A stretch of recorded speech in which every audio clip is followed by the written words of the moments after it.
Chapter 13. Let me say it once again. I'm a privileged man, it's true. My parents loved each other. There was no alcohol in the house. Everyone spoke softly. I was content being a middle child, feeling sort of invisible. Our parents did not read books about parenting, and when they gathered with other adults, they didn't talk about us.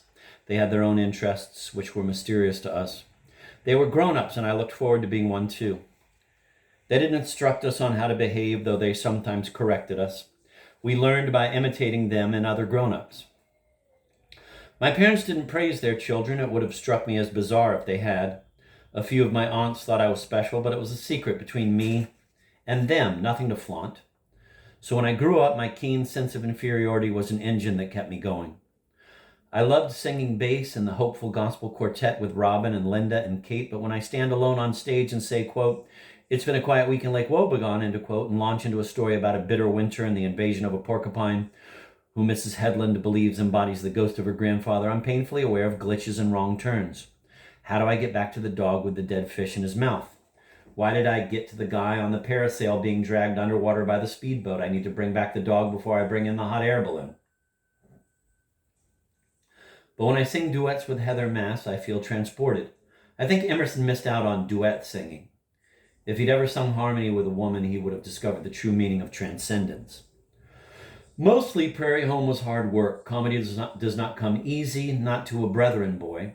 And in the public radio world, the show was looked upon as something of an embarrassment, a sideshow meant to pull in dough from yahoos. I went to a couple NPR conventions and remember well the smirks on the faces of classical music announcers. I worked for hours writing Guy Noir and Lives of the Cowboys and Ruth Harrison Reference Librarian, and they, who spent years putting a needle on a vinyl record of a symphony and pressing start, felt vastly superior to me, a mere comedian. I felt sorry for the poor bastards. They sat in a studio, affected an educated tone, and thanks to the word classical, they were beyond criticism. I worked to a crowd in a theater and got to hang out with them afterward. There were truck drivers, teachers, cops, farmers, dental hygienists, priests, you name it. We had some in the crowd. I could be critical of the show itself, but meeting the audience face to face set my head on straight. The show was important to them. It made them feel good.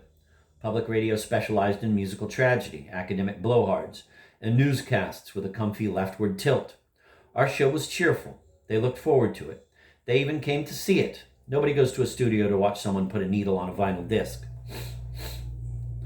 And now, at 80, I look back and feel rather fortunate. I call old friends on the phone and we commiserate about ocular degeneration, and we recall Benson School or Sarah Youngblood's Shakespeare class at the U, or a dance at Dania Hall on Cedar Avenue and the Paisleys playing acid rock. A good memory is a great editor. I've forgotten all the committee meetings and the rivalries and jealousies and casual friendships, and I recall with stunning clarity the exact words my mother said that day back in 1951, after she and Dad had fussed at each other about something, a hissy argument. Then he left for work and she stood at the door and said, "Someday that man and I are going to come to a parting of the ways." I ran upstairs and threw myself on my bed and wept, and she came up and hugged me and said, "I'm sorry, I didn't mean it. I love him." Which she did. Those 5 minutes are clear to me, but I have very little recollection of the turbulent middle years flying around in the arms of ambition. Jenny tells me about something that happened and I don't remember it, and she says, "That's because you were never around." And then when I was 75, I got kicked off public radio and I became cheerful almost immediately. It was a simple shakedown scheme by a man and woman who'd worked for the show for years. Quote, "Pay us $1 million or we'll say bad things about you," end of quote. And NPR, without bothering to interview the perp, simply cashiered the old man. And it was oddly liberating to be canceled. I walked around St. Paul and people avoided me, which was okay by me. I was no longer that guy on the radio. I was just myself. Around the same time, I gave up driving because my eyesight was poor. Driving was a privilege that used to mean the world to me, and now I discovered meant almost nothing, a revelation. And unjust humiliation shows you who your true friends are, which is crucial knowledge for anyone, but especially for a public figure. Time is passing swiftly, and in recognition of that, I cut back on things. I go for weeks without reading the news. It's too laborious for a man my age. I write this as my daughter stands at the kitchen counter slicing a banana to put on a bowl of bran flakes for my breakfast. She is 25 and will survive me by a good stretch, and I want her to remember me as a cheerful man. She often asks me to make her laugh, and I do my best. Why do gorillas have large fingers? Because they have large nostrils. Knock, knock, who's there? Amish. Amish who? That's funny, you don't look like a shoe. I am a man of privilege, including the privilege of adversity. I worked early morning shifts for years, so went to bed early and omitted debauchery. Instead of smoking dope and writing hallucinatory verse, I slept and in the morning stood in the snow and commanded drivers to park where I told them to go. It was good for a free thinker like me to learn the skills of authoritarianism and bend others to my will. I learned the art of invisibility to avoid bullies such as the Durban boys. I never got in a fist fight, never wrote graffiti on a wall, never had a therapist. Suicide never crossed my mind. My psychic resume is sort of thin. But I've been above the Arctic Circle, played Carnegie Hall, canoed the upper Mississippi, and visited Mark Twain's house in Hartford, the Grand Ole Opry, the Little Bighorn, Hemingway's grave, the giant slide at the Minnesota State Fair, and once had dinner with S.J. Perelman and coffee with Lawrence Ferlinghetti. I was baptized by total immersion, head to toe. I read War and Peace when I was 16. I dodged the draft. I made the Times bestseller list. I learned to make a martini. And I once sang the Whiff and Puff song at a funeral in Washington attended by Bill and Hillary and the berobed justices of the Supreme Court who sat, lip-zipped, as everyone else sang, "We are little black sheep who have gone astray." I once stood backstage for a show honoring the 100th birthday of Irving Berlin, who wasn't there, but Frank Sinatra was, Ray Charles, Tony Bennett, Shirley MacLaine, Willie Nelson, Bob Hope, Leonard Bernstein, Rosemary Clooney. Famous people jammed in together and so stunned by the company they were in, they acted normal. I don't know anyone who has a similar resume. Maybe draft dodging in Carnegie Hall, but not total immersion. And lunch with Perelman and singing to the Supreme Court, all three. It was the Durban softball team I played against when I dropped the pop fly. I was the first baseman. Years later, an ophthalmologist told me I have a case of Duane syndrome, which is double vision while looking up, and I flashed back to that pop-up bouncing off my skull in 4th grade, which led to recess in the library and books and the ambition to be a writer in this cheery life I lead today. I discovered The New Yorker in 8th grade and decided A.J. Liebling was the real deal, and I read everything he'd written about New York and Paris and the war, then discovered John Updike and Charles Portis.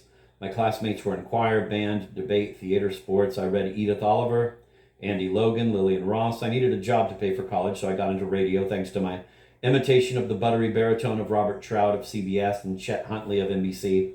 I sat in a small studio with green acoustic tile on the walls and looked up through a slanted glass window to the engineer in the control room, and the on-air light flashed, and though I wore jeans and a sweatshirt, I sounded like a 3-piece herringbone suit from Hart, Schaffner, and Marx.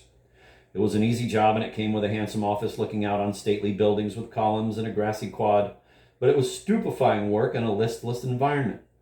The U gave me a keen aversion to bureaucracy, the endless powwow, the power of the chief and his shamans, the claustrophobic warrens of academe, the trawling at parties, the schmoozing and butt-kissing, so I upped and quit. I had no money, and I quit an easy job that paid well. It was one of the great decisions of my life, that and the lunch with the young violinist years later, but that's a different story. I was 27. I had wasted enough time. I wanted to be a writer, but nobody wanted to publish what I wrote. So I felt unappreciated, but people don't appreciate writing about being unappreciated, so I decided to go back to radio because it simply is what it is. The microphone comes on and you say something into it. And I have a gloomy face, so I never could have gotten a job in sales, and I wasn't smart enough to be a teacher, so I headed for KSJR at St. John's University. I mailed a batch of stories off to a famous magazine at 25 West 43rd Street in New York and went up to St. John's, where the manager, Bill Kling, was my age but dressed like a manager in dark blue suit and white shirt, narrow tie, and he looked at me in a flowery shirt and fringed vest, leather boots and bell-bottoms, chain-smoking, bearded, unkempt, and yet pretentious. But I was the only applicant, so I got the job. It was the continental divide of my life where I escaped the meritocracy and jumped the tracks and went skittering into radio with the freedom to be lighthearted, which was unknown territory in public radio at the time. And to play Jelly Roll Morton in the Jubilee Quarter and catch a wave and you're sitting on top of the world amid the fugues and etudes, plus Jew's Harp Blues and Sousa, played on a kazoo and roll out the barrel a bit of Brandenburg and Bob Wills. My theme song was Bugle Call Rag. You're bound to fall for the bugle call. You're going to brag about the bugle call rag. I played Requests, wished a woman named Rhonda a happy birthday, and played Help Me Rhonda. It was a loose and friendly show sponsored by Powder Milk Biscuits and Ralph's Pretty Good Grocery. If we don't have it, you can get along without it. And then one day came the astonishing letter from Roger Angel at the New Yorker buying a story of mine, and that changed everything. 2 big golden doors swung open and I walked through. End of Act 1. Cue the clown band, the Spangly Lady, and the acrobats for Act 2. This is the luxury of old age. You look back 50 years and see how your life was shaped by a dropped ball and a trip to New York, and by Dr. Frank Mork refusing to allow me to play football. You have a clicky heart, he said, a piece of wild good luck. I didn't really want to play. I only wanted to be a normal Anoka boy. But I would have been a timid player and gotten good and concussed, and today I wouldn't be able to write the sentence. But instead I got hired by Warren Feist at the Anoka Herald to write sports for $2 a game, and I smelled the hot lead of the linotype and the ink of the rotary press and the whiskey on the pressman's breath and saw my name in print. Gary E. Keeler. And life took a different direction. Thank God for failure. My friends of Viking heritage breathe the September air and feel a powerful urge to get in a longboat and go burn a village and capture all the women, and I have no Viking blood in me. I've been tested for it. I come from humble Yorkshire stock, with some Welsh and Huguenot on the Powell side, and my mother's ancestors from the Scottish slums.